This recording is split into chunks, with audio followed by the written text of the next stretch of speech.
Le jour de son engagement privé, Jocelyne ne s'attendait pas à vivre une scène aussi incroyable. Alors qu'elle s'apprête à entrer dans la maison de son futur mari, un homme surgit soudainement et se couche devant la porte. Oui, il s'allonge complètement au sol, comme un simple tapis humain. Sans hésiter, les frères et sœurs du mari commencent à marcher sur lui, un par un, comme si cela était totalement normal. Personne ne semble choqué. Puis, il se tourne vers Jocelyne. À ton tour, fais pareil.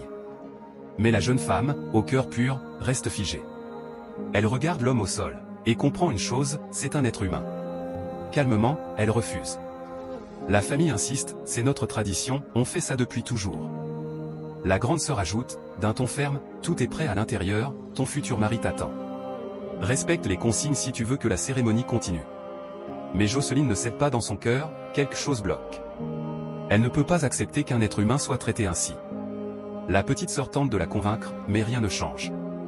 Alors la grande sœur tranche, si tu refuses de marcher sur lui, alors tu ne peux pas épouser notre frère. Silence. Jocelyne respire profondément, puis répond avec dignité, j'aime votre frère, mais je ne peux pas faire ça. Si c'est le prix à payer pour me marier, alors je refuse. Et contre toute attente, elle tourne le dos et quitte la maison. Les frères du mari se précipitent pour la rattraper au portail.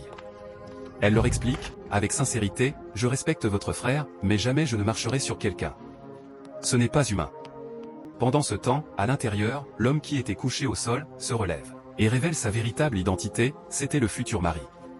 Dans la chambre, il se prépare, impatient. À l'extérieur, les frères comprennent enfin. Il accepte ses paroles, et l'invite à revenir, sans condition.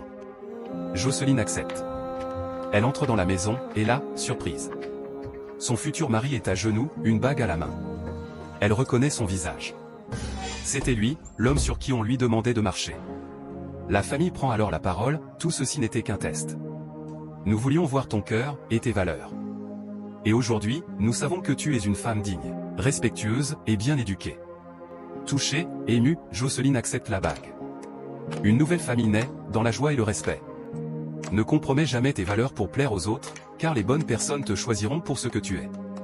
Que Dieu te donne un partenaire loyal, respectueux et sincère. Crois-le, et écris Amen en commentaire. N'oublie pas de partager cette histoire autour de toi.